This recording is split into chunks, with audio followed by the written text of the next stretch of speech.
سیرت النبی صلی اللہ علیہ وآلہ وسلم قسط نمبر 18 تذکرہ خانوادہ کریم صلی اللہ علیہ وآلہ وسلم حصہ دوم۔ تیسری اہم شخصیت حضرت عبد المطلب تھے۔ پچھلی قسط میں حضرت ہاشم کے سفر جو شام سے یثرب اور پھر یثرب میں نکاح اور پھر فلسطین میں وفات کا ذکر کیا گیا۔ ان کی وفات کے بعد 497 عیسوی میں ان کی زوجہ سلمہ سے ایک بیٹا پیدا ہوا۔ چونکہ بچے کے سر کے بالوں میں سفیدی تھی، اس لیے جناب سلمہ نے اس کا نام شیبہ رکھا اور یثرب میں اپنے میکے ہی کے اندر اس کی پرورش کی۔ آگے چل کر یہی بچہ عبد المطلب کے نام سے مشہور ہوا۔ عرصے تک خاندان ہاشم کے کسی آدمی کو اس کے وجود کا علم نہ ہو سکا۔ سقایا اور رفادہ کا منصب ہاشم کے بعد ان کے بھائی مطلب کو ملا۔ یہ بھی اپنی قوم میں بڑی خوبی و اعزاز کے مالک تھے۔ ان کی سخاوت کے سبب قریش نے ان کا لقب فیاض رکھ چھوڑا تھا۔ جب شیبہ یعنی عبد المطلب 7 یا 8 برس کے ہو گئے تو مطلب کو ان کا علم ہوا اور وہ انہیں لینے کے لیے روانہ ہوئے۔ جب یثرب کے قریب پہنچے اور شیبہ پر نظر پڑی تو اشک بار ہو گئے، انہیں سینے سے لگا لیا اور پھر اپنی سواری پر پیچھے بٹھا کر مکہ کے لیے روانہ ہو گئے، مگر شیبہ نے ماں کی اجازت کے بغیر ساتھ جانے سے انکار کر دیا۔ اس لیے مطلب ان کی ماں سے اجازت کے طالب ہوئے۔ آخر ماں نے اجازت دے دی اور مطلب انہیں اپنے اونٹ پر بٹھا کر مکہ لے آئے۔ مکے والوں نے دیکھا تو کہا یہ عبد المطلب ہے، یعنی مطلب کا غلام ہے۔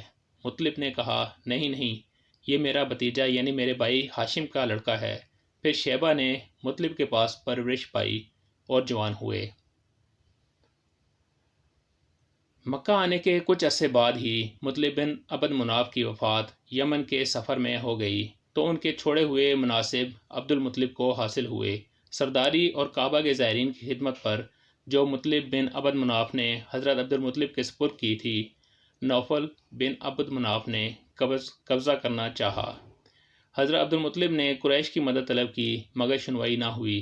اس کے بعد حضرت عبد المطلب نے اپنے ماموں ابو سعد، ان کا تعلق بنو نجار سے تھا، کی مدد طلب کی، جو 80 گھڑ سواروں کے ساتھ ان کی مدد کے لیے آئے۔ انہوں نے نوفل بن عبد مناف سے کہا کہ اے نوفل، اگر تو نے عبد المطلب سے چھینا جانے والا حق انہیں واپس نہ کیا تو میں تلوار سے تمہاری گردن اڑا دوں گا۔ اس پر نوفل نے ان کی بات مان لی۔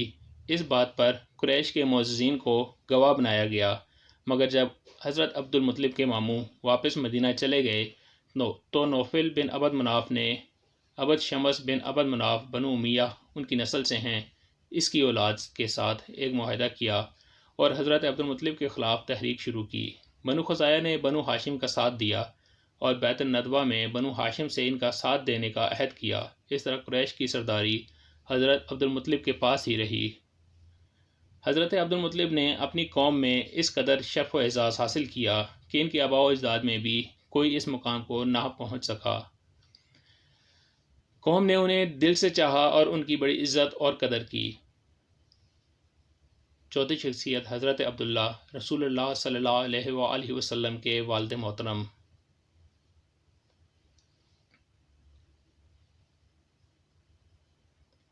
حضرت عبد المطلب کے کل 10 بیٹے اور 6 بیٹیاں تھیں، جن کے نام یہ ہیں: حارث، زبیر، ابو طالب، عبداللہ، حمزہ رضی اللہ تعالیٰ عنہ، ابو لہب، غیداق، مکوم، صفار اور عباس رضی اللہ تعالیٰ عنہ۔ ام الحکیم ان کا نام بیدہ ہے۔ برہ، عاتقہ، اروا، امیمہ اور صفیہ رضی اللہ تعالیٰ عنہ ان کی بیٹیاں تھیں۔ حضرت عبداللہ کی والدہ کا نام فاطمہ تھا اور وہ عمرو بن عائض بن عمران بن مخزوم بن یقسہ بن مرہ کی صاحبزادی تھیں۔ عبد المطلب کی اولاد میں عبداللہ سب سے زیادہ خوبصورت، پاک دامن اور چہیتے تھے اور ذبیح اللہ کہلاتے تھے۔ ذبیح کہلانے کی وجہ یہ تھی کہ حضرت عبد المطلب کو بہت خواہش تھی کہ وہ کثیر اولاد والے ہوں۔ چنانچہ انہوں نے منت مانی کہ اگر اللہ ان کو 10 بیٹے عطا کرے گا اور وہ سب نوجوانی کی عمر تک پہنچ گئے تو وہ اپنا ایک بیٹا اللہ کی راہ میں قربان کر دیں گے۔ اللہ نے ان کی دعا کو شرف قبولیت بخشا اور ان کے 10 بیٹے پیدا ہوئے۔ 10 بیٹوں کی پیدائش کے بعد جب تمام کے تمام نوجوانی کی عمر کو پہنچے تو حضرت عبد المطلب کو اپنی منت یاد آئی۔ چنانچہ وہ اپنے سب بیٹوں کو لے کر حرم کعبہ میں پہنچ گئے۔ جب عربوں کے مخصوص طریقے سے قرآن اندازی کی گئی تو قرآن حضرت عبداللہ کے نام نکلا۔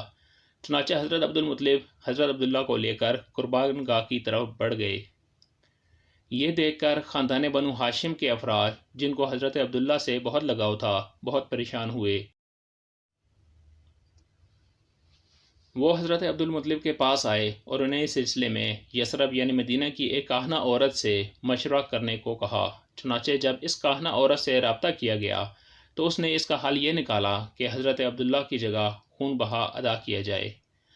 عربوں کے دیت خون بہا میں 10 اونٹ دیے جاتے ہیں، تو حضرت عبداللہ کے ساتھ 10 اونٹوں کی قرآن اندازی کی جائے، اور یہ قرآن اندازی تب تک جاری رکھی جائے جب تک قربانی کا قرا اونٹوں کے نام نہیں نکلتا۔ چنانچہ ایسا ہی کیا گیا اور بالآخر 10ویں بار قرا حضرت عبداللہ کی بجائے اونٹوں پر نکلا۔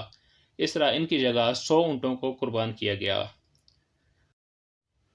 حضرت عبداللہ کی شادی حضرت آمنہ سے ہوئی، جو وہب بن عبد مناف بن زہرہ بن کلاب کی صاحبزادی تھیں اور نسب و رتبے کے لحاظ سے قریش کی افضل ترین خاتون شمار ہوتی تھیں۔